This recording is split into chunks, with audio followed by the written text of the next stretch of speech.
It was 11 o'clock at night. I was 21 years old and an infantry second lieutenant. I had been in Vietnam about 2 weeks at the Army reception station outside of Saigon. Finally, my orders came in. I was assigned to a front-line infantry battalion of the 9th Division, and I had to report immediately because my new battalion was shipping out the next day in support of a division that was in a major battle in the Central Highlands. When I was dropped off at battalion headquarters, I was nervous. The first task was reporting to the battalion commander, a lieutenant colonel. I was told that he and all the officers were gathered in the officers' club, a large tent with a makeshift bar. So that's where I went. I thought they were probably preparing for the coming operation. But when I entered, what was this? The battalion commander was standing in front of his officers, and he was seriously drunk. I mean wasted. All of them were deep in their cups. This was not a good sign. Tomorrow we could be in combat. I walked up to the man, came to attention, saluted, and said, "Lieutenant Luck reporting, sir." He nodded and said, "Get a beer and sit down." I replied, "Thank you, sir, I'll just have a Coke." There was a moment of silence. Then he turned and glared at me and said, "No, you'll have a beer." I froze. All the officers in the battalion, men I was going to work with for the next year, were staring at me. What should I do?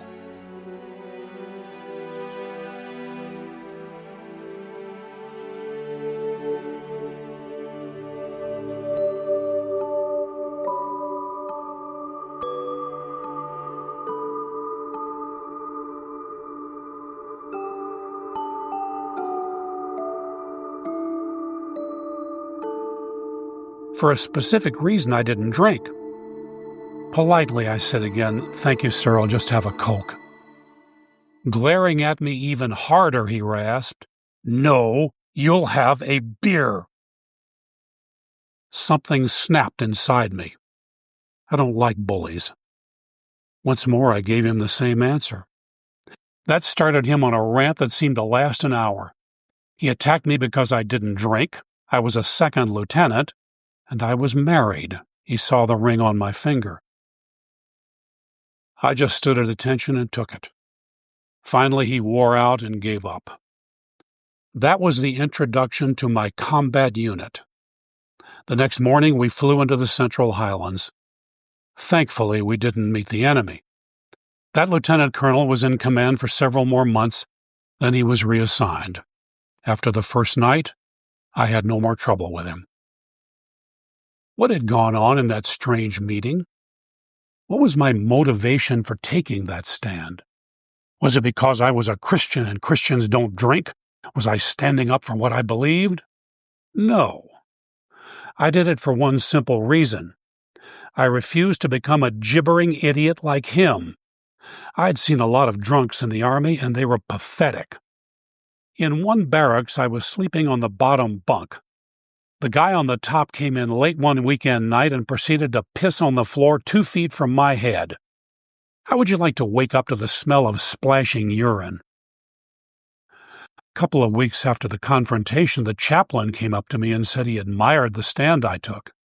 Well, yes, of course, it was worthy of admiration. I have courage. I am a warrior. My pride about being a warrior who stands against bullies entered deep into my life.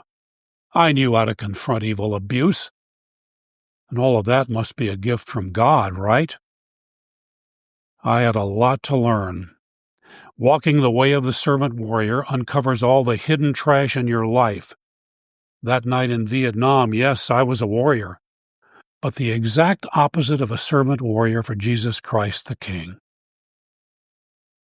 Did you take the challenge I gave at the end of chapter 1? Have you begun to meet the real Jesus? One way you can tell is that you start seeing the things in your life that are killing you, which brings you to the first decision necessary to become a servant warrior. No matter what it costs, you start being honest with God. No more comfortable lies about your life. The disease that is killing you is sin. Some of those precious sins you really enjoy, but they always leave you empty. It's time to ask Jesus to forgive you and set you free. It's time to place your faith in Him as the Son of God who loves you so much that He took all your sin into His own body and died the death that you should have died.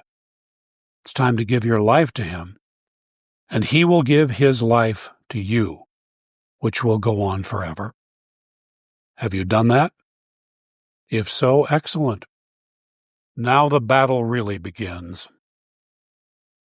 There are so many things that I wish Jesus had never said. One of them is found in the Gospel of Luke, chapter 18, verses 18 to 23. A wealthy young ruler came to him and questioned him. "Good teacher, what shall I do to inherit eternal life?"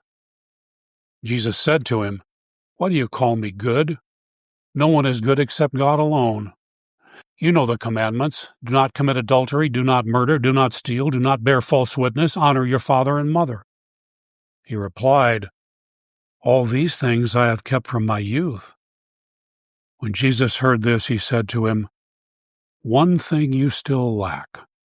Sell all that you possess and distribute it to the poor, and you shall have treasure in heaven.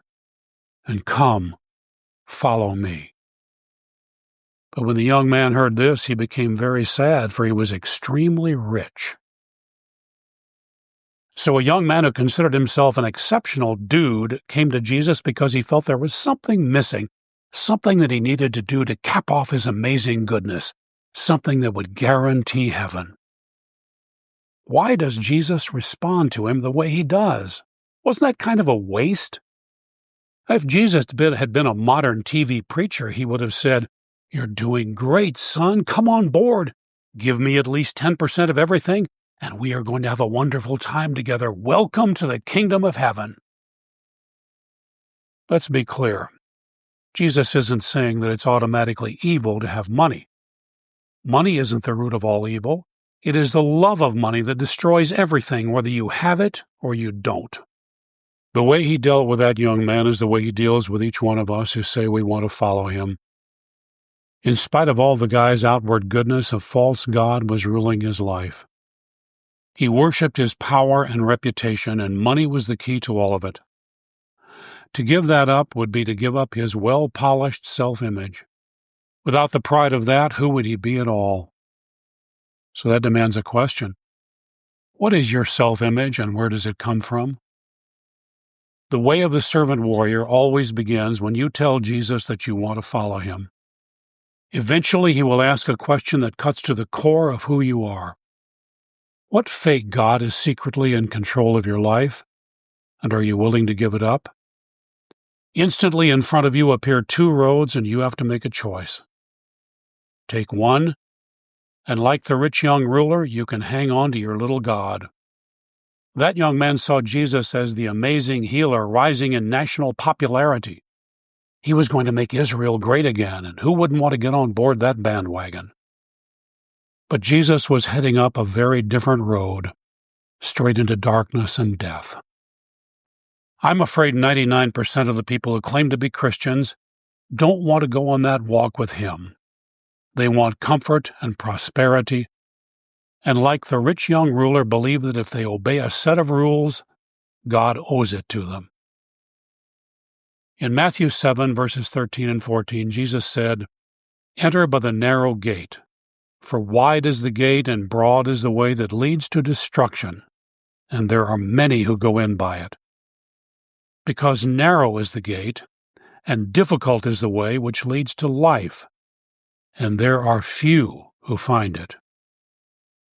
So what is your little idol? Do you worship success in some area? Well, that's a popular deity. How about patriotism? What a powerful god that is. You will follow anyone who promises to make your country Christian again. Still others worship financial security and place their faith in money. Or they worship the security of marriage and home. Many bow down before beauty and physical strength. I worked in Hollywood for many years. Untold thousands have gone there for generations because they worship the god of stardom. Or maybe your idol is even bloodier. Could you be worshiping the false god of self-pity, of hurt and rage because of what others have done to you? Whole temples are built around that one. When you are worshiping a false god, there is always one proof. At the heart of that god is fear. Your false god is revealed by how much fear controls your life. You may try to cover it up and excuse it, but it's there. Jesus guides you to trace that fear back to its source. There you will find what you are really worshiping.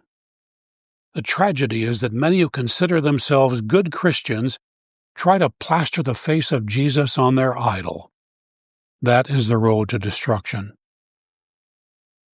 Discovering and casting out your idol is the first real battle of a servant warrior. And you may fight it for years because it doesn't like being rejected. This is entering through the narrow gate and up the path that Jesus invites you to walk with Him. Why are most people unwilling to go through that gate? Because that walk is difficult. You will live out in small ways what Jesus experienced in earth-shattering ways. You will be given a cross to carry, and there's a different one for each of us. You may experience periods of success, which are followed by loss and rejection even by people close to you. There will be suffering, and you will know great sadness. But beyond all of that, you will discover God's gift of eternal love and joy, and in your heart there will be peace. The way of the servant warrior begins when you ask Jesus to show you the false god you've been worshiping. Probably its claws are deep within you, but you will be given power to defeat it, along with a purpose that you have never had before. And at the end of your life, which will come much sooner than you think, this is what you will find. It is described in 1 Peter chapter 1, verses 3-9. Blessed be the God and Father of our Lord Jesus Christ, who according to His abundant mercy has begotten us again to a living hope through the resurrection of Jesus Christ from the dead, to an inheritance incorruptible and undefiled, and that does not fade away, reserved in heaven for you, who are kept by the power of God through faith for salvation, ready to be revealed in the last time. In this you greatly rejoice, though now for a little while, if need be, you have been grieved by various trials, that the genuineness of your faith, being much more precious than gold that perishes, though it is tested by fire, may be found to praise, honor, and glory at the revelation of Jesus Christ, whom having not seen you love, though now you do not see Him, yet believing you rejoice with joy inexpressible and full of glory, receiving the end of your faith, the salvation of your souls. That night in Vietnam, facing that drunk lieutenant colonel while he mocked me, I knew I was a Christian. I believed all the right things. But that night and in all the nights that followed, did I pray once for that poor enslaved man? I did not. Neither did I pray for the other drunk soldiers I faced. I didn't care about them. I was proud that I wasn't like they were. So I stood against the bully. One of the great traps in life is to do the right thing for the wrong reason. It does nothing but bloat your pride.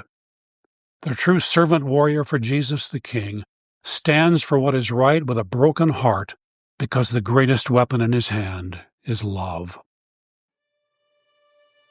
When your precious little idol is gone, the love of Jesus Himself replaces it. Suddenly you would give your life to set an enslaved person free. The servant warrior knows that he or she has been just as enslaved, and a terrible price was paid for their freedom. This is the way of the cross, through the narrow gate, up the jagged, blood-drenched road that leads to glory. The days are growing dark. Time is fading away, my friend. So which gate for you? And which God? That is your challenge.